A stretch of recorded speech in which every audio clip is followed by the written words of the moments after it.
Dito po ako nagkaligaw-ligaw guys. Buti na lang may nasundan po ako na mama na isa po ang bababaan namin. Sinusundan ko na lang po hanggang sa pumila siya.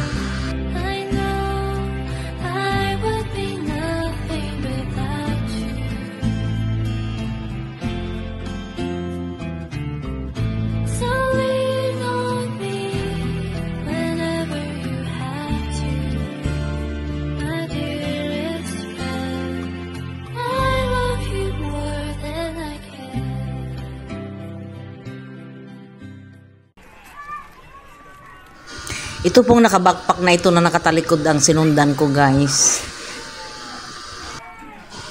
Ito po ang kauna-unahang karanasan ko sa pag-uwi po at pagsakay ng eroplano papuntang dito po sa bansa natin guys.